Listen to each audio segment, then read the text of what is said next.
Next topic is causes of biodiversity loss.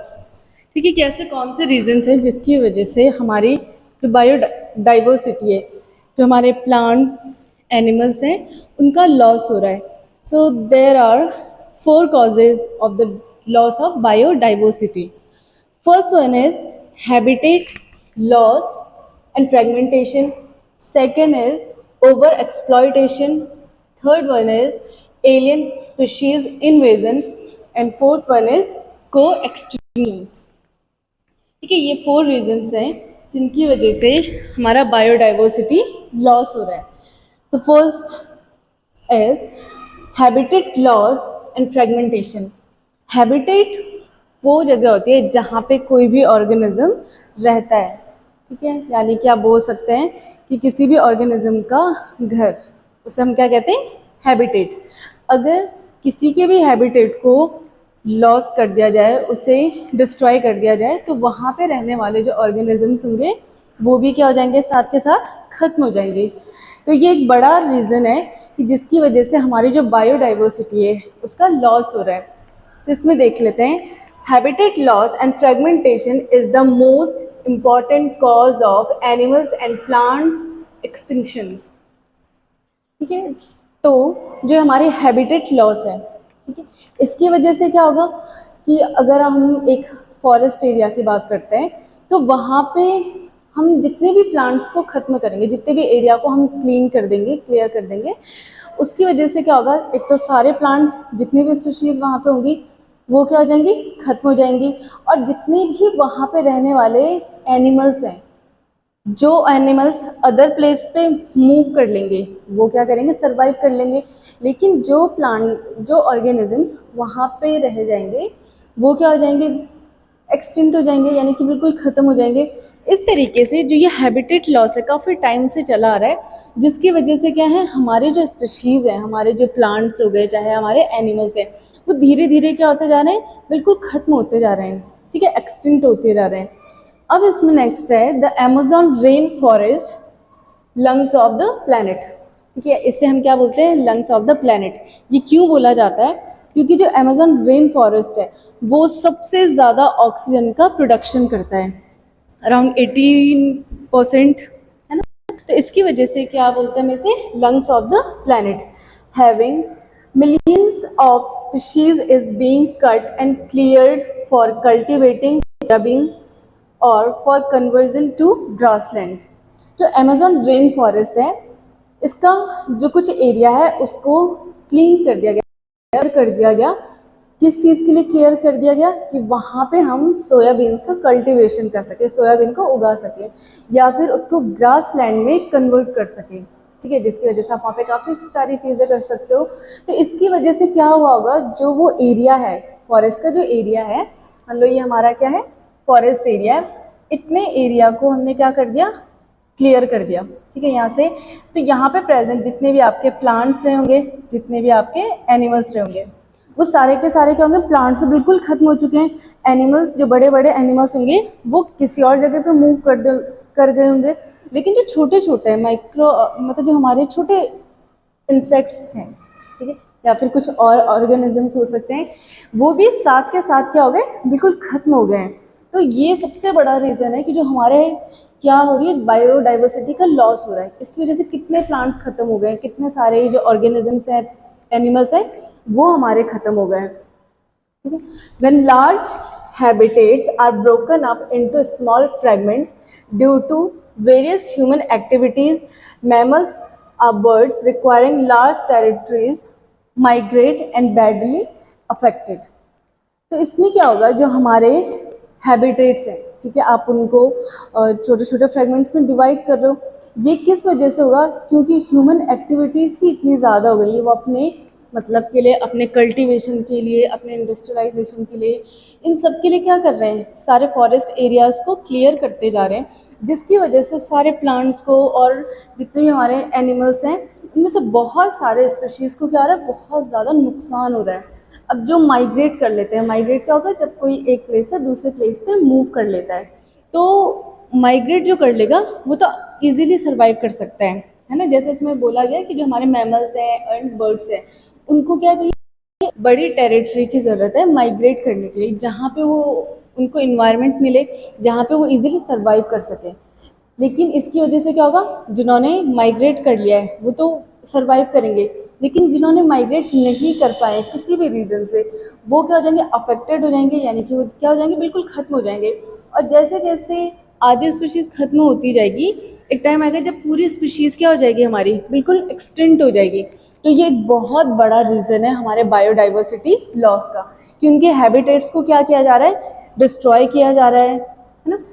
Now next, second cause is over exploitation. Over exploitation means अंधाधुंध जब हम किसी चीज़ को use कर रहे हैं, जब आप बहुत ज़्यादा किसी चीज़ को यूज़ करोगे, चाहे आपके नेचुरल रिसोर्सेज हैं, जब आप इन्हें अनलिमिटेड यूज़ करने लगोगे, ठीक है, एक्सप्लॉइट करने लगोगे, तो एक टाइम आएगा जब ये चीज़ें ख़त्म हो जाएंगी, और इसकी वजह से क्या होगा, इन पर डिपेंड रहने वाले जितने भी ऑर्गेनिजम्स हैं इफेक्ट होंगे।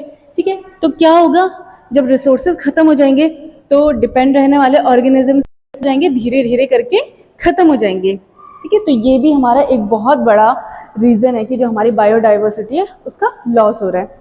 तो इसमें हम देखते हैं, when biological system is over exploited by man for the natural resources, it results in degradation and extinction of the resources. ठीक है, वही है कि जो जितने भी हमारे नेचुरल रिसोर्सेज है, जब आप इनको ओवर एक्सप्लॉइट करोगे तो क्या होंगे, एक टाइम के बाद ये खत्म हो जाएंगे, एंड इन पे डिपेंड रहने वाले ऑर्गेनिजम्स भी क्या हो जाएंगे, एक्सटिंक्ट हो जाएंगे।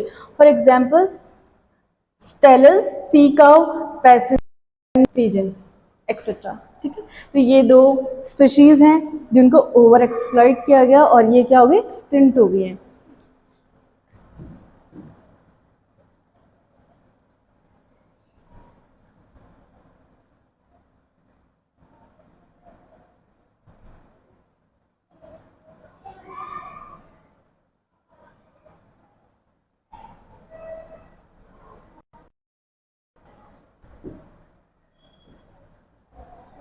Next, many marine fish populations are over-harvested, endangering the continued extinction of some important species.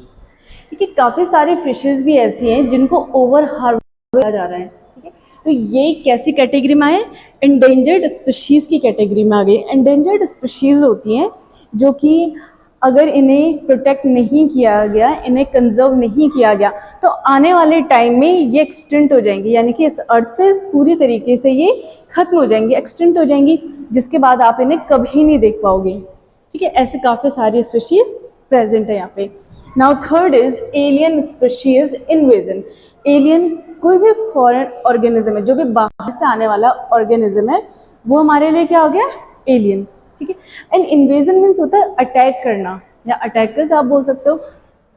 When alien species enters intentionally और unintentionally, some of them turn invasive and cause decline or extinction of indigenous species। ठीक है, अब इसमें क्या बोलते हैं ये, कि जो हमारी एलियन स्पीशीज़ है, ठीक है, बाहर से आप किसी भी स्पीशीज़ को लेके आओ और उसे इंटेंशनली या फिर अनइंटेंशनली आप उसे एंटर करवाते हो, तो वो धीरे धीरे क्या होती है, इन्वेसिव हो जाती है, यानी कि खतरनाक होने लगती है, अटैक करने लगती है। इंडिजिनस स्पीशीज़ की जो कि नेटिव स्पीशीज़ होंगी, जो मान लो एक एरिया है, ठीक है, ये एरिया है और यहाँ पे बाहर से आने वाली कुछ स्पीशीज़ है, ये हो गई हमारी एलियन स्पीशीज़। और यहाँ पे रहने वाली जो ये स्पीशीज़ है, इन्हें हम बोलेंगे इंडिजिनस स्पीशीज़। Indigenous species. ठीक है, अब ये एलियन स्पीशीज़ को इंटेंशनली और अनइंटेंशनली इस एरिया में एंटर करवाया गया, तो ये क्या करेगी, अपने नंबर्स को इंक्रीज़ करेगी, वहाँ पे प्रेजेंट जितने भी रिसोर्सेज होंगे, नेचुरल रिसोर्सेज हैं, उनको ये यूज़ करना स्टार्ट कर देंगे। तो वो यूज़ करते जाएंगे और जो इंडिजिनस स्पीशीज़ है, यानी कि यहाँ पे रहने वाली जो स्पीशीज़ हैं, उन पर अटैक करना स्टार्ट करेंगे। अटैक करने से मतलब है कि वो उनके रिसोर्सेज का यूज़ करना स्टार्ट कर देंगे और अटैक भी कर सकते हैं, जिसकी वजह से क्या होंगी, कि जो हमारे इंडिजिनस स्पीशीज़ होंगी वो एक्सटिंक्ट हो जाएंगी, अपने नंबर्स में क्या हो जाएंगी, डिक्रीज हो जाएंगी, है ना, यानी कि डिक्लाइन हो जाएंगी, और एक टाइम आएगा जब तरीके से ख़त्म हो जाएंगी. For example, the Nile perch introduce into Lake Victoria in East Africa led eventually to the extinction of an ecologically unique assemblage of more than 200 species of cichlid fish in the lake. एक है east Africa है जहाँ पे एक lake है, उस lake का नाम क्या है, लेक विक्टोरिया. ठीक है, ये लेक हो गई. यहाँ पे एक फॉरेन स्पीशीज को, यानी कि एक एलियन स्पीशीज को इंट्रोड्यूस करवाया गया जिसका नाम है नाइल पर्च. ठीक है, नाइल पर्च स्पीशीज है जिसको इस लेक में इंट्रोड्यूस करवाया गया. ठीक है, अब इसकी वजह से क्या होगा कि यहाँ पे जो पहले से फिशेस थी, है ना, जिनका नाम है चिचलिड फिश, चिचलिड फिश हो गई. तो ये क्या करेगी, जो नाइल पर्च स्पीशीज है वो यहाँ आके इसके सारे नेचुरल रिसोर्सेज को यूज़ करने लगेगी, उसका खाना भी यूज़ करेगी, है ना. तो जिसकी वजह से क्या होगा, ये इन पर अटैक भी कर सकती है. बड़ी फिश है तो वो क्या करेगी, छोटी फिशेस को आराम से खा सकती है, जिसकी वजह से क्या होगा कि जो ये फिशेज होंगी ये धीरे धीरे खत्म होना स्टार्ट हो जाएंगी, अपने नंबर्स में कम होंगी, और एक टाइम आएगा जब ये बिल्कुल ही एक्सटिंक्ट हो जाएंगे. तो क्या हुआ, जब नाइल पर्च को इंट्रोड्यूस करवाया गया लेक विक्टोरिया में, तो इसकी वजह से जो चिचलिड फिश थी इसकी 200 स्पीशीज, ठीक है, 200 स्पीशीज से भी ज़्यादा स्पीशीज क्या हो गई, इसकी एक्सटिंक्ट हो गई, बिल्कुल ख़त्म हो गई है. ठीक है. Now next, invasive weeds species like carrot grass, parthenium, lantana and water hyacinth causing threats to indigenous species. अब ये कुछ स्पीशीज हैं लाइक कैरेट ग्रास जिसको हम बोलते हैं parthenium, second species is lantana and third species is water hyacinth. तो ये भी क्या है, हमारी एलियन स्पीशीज हैं जिनको इंट्रोड्यूस करवाया जाता है, जिनको लेके आया जाता है, एंटर करवाया जाता है, कि जिसकी वजह से क्या है, जो भी हमारे इंडिजिनस स्पीशीज़ है, एक एरिया की जो स्पीशीज़ होंगी उनको क्या करती हैं, बिल्कुल ख़त्म कर देती हैं, एक्सटिंक्ट कर देती हैं. नाउ नेक्स्ट, फोर्थ इज को extinction. When a species becomes extinct, the plant and animal associated with it also become extinct.